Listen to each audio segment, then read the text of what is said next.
இந்தியாவில் கூட்ட நெரிசல் காரணமா ஏற்கனவே உயிரிழப்பு ஏற்பட்டிருக்கு. கரூரில் நடந்தது முதல் தடவை இல்ல.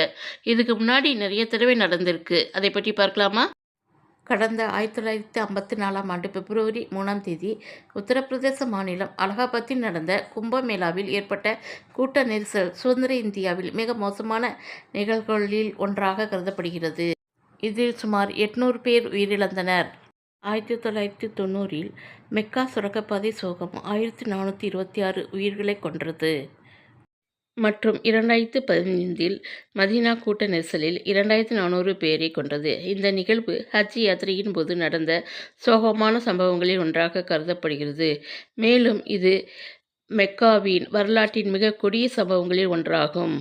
தமிழ்நாட்டை பொறுத்தவரை கடந்த 1992ஆம் ஆண்டு பிப்ரவரி மாதம் 18ஆம் தேதி கும்பகோணம் மகாமகம் விழாவில் புனித நீராடலுக்காக திரண்ட கூட்டத்தில் ஏற்பட்ட நெரிசலில் 48 பேர் உயிரிழந்தனர். அப்போதைய முதலமைச்சர் ஜெயலலிதா புனித நீராட வருகை தந்ததும் அதனால் மக்களின் கூட்டம் மேலும் அதிகரித்தது இந்த துயர நிகழ்ச்சிக்கு காரணமாக அமைந்தது. 2003ஆம் ஆண்டு ஆகஸ்ட் 27ஆம் தேதி மகாராஷ்டிர மாநிலம் நாசிக்கில் நடந்த கும்பமேளாவில் புனித நீராடும் போது ஏற்பட்ட நெரிசலில் 39 பேர் உயிரிழந்தனர்.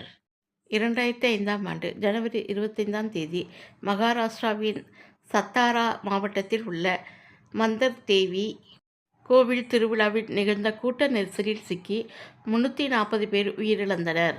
2008ஆம் ஆண்டு ஆகஸ்ட் 3ஆம் தேதி இமாச்சல பிரதேசத்தின் பிலாஸ்பூர் மாவட்டத்தில் உள்ள நைனா தேவி கோவிலில் பாறை சரிந்துவிட்டதாக பரவிய வதந்தியால் ஏற்பட்ட கூட்ட நெரிசலில் சிக்கி 162 பேர் மரணமடைந்தனர்.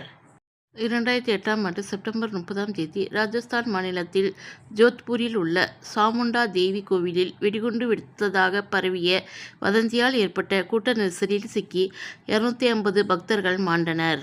2010ஆம் ஆண்டு மார்ச் 4ஆம் தேதியன்று உத்தரப்பிரதேசத்தின் பிரதாப்கர் மாவட்டத்தில் கிர்பாலு மகாராஜ் ராமர் ஜானகி கோயில் சாமியார் ஒருவர் ஏற்பாடு செய்திருந்த இலவச உணவு மற்றும் உடை வழங்கும் விழாவில் உண்டான கூட்ட நெரிசலால் 63 பேர் உயிரிழந்தனர். அதேபோல் 2011ஆம் ஆண்டு ஜனவரி 14ஆம் தேதி கேரள மாநிலம் இடுக்கி மாவட்டத்தின் புல்மேடு பகுதியில் சபரிமலைக்கு சென்று கொண்டிருந்த பக்தர்கள் மீது சொகுசு கார் மோதியதில் ஏற்பட்ட கூட்ட நெரிசலால் 104 பக்தர்கள் பலியானார்கள்.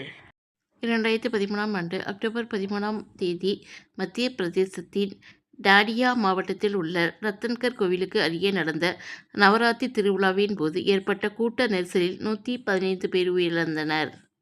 2014ஆம் ஆண்டு அக்டோபர் 3ஆம் தேதி பீகாரின் பாட்னாவில் உள்ள காந்தி மைதானத்தில் தசரா கொண்டாட்டத்தில் ஏற்பட்ட கூட்ட நெரிசலில் 32 பேர் உயிரிழந்தனர். 2015ஆம் ஆண்டு ஜூலை 14ஆம் தேதி ஆந்திர மாநிலம் ராஜமுந்திரியில் நடந்த புஷ்கரா விழாவின் தொடக்க நாளில் கோதாவரி நதிக்கரையில் ஏற்பட்ட கூட்ட நெரிசலில் 27 பக்தர்கள் உயிரிழந்தனர்.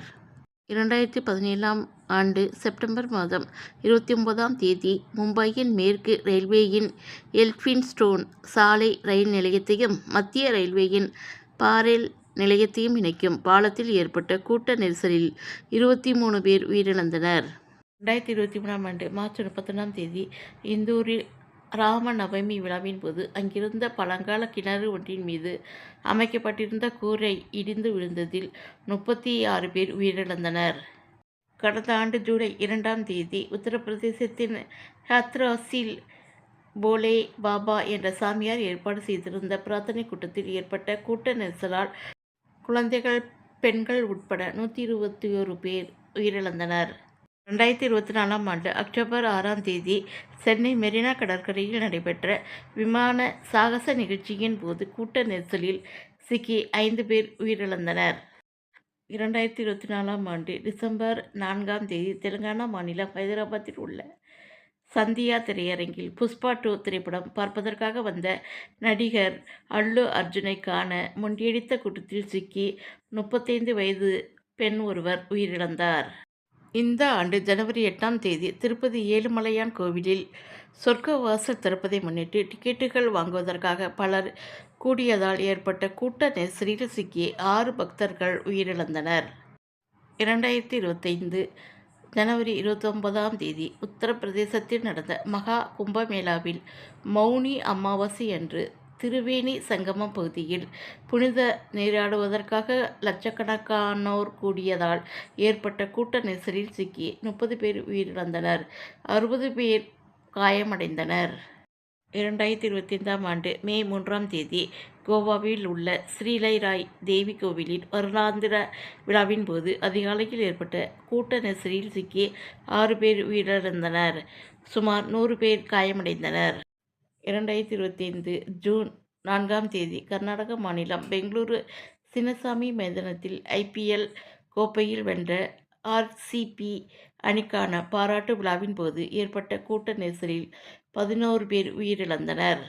2025 ஜூலை 27ஆம் தேதி மன்சா தேவி கோவிலில் பக்தர்கள் கூட்டம் நிரம்பி வழிந்ததால் ஏற்பட்ட கூட்ட நெரிசலில் 8 பேர் உயிரிழந்தனர்.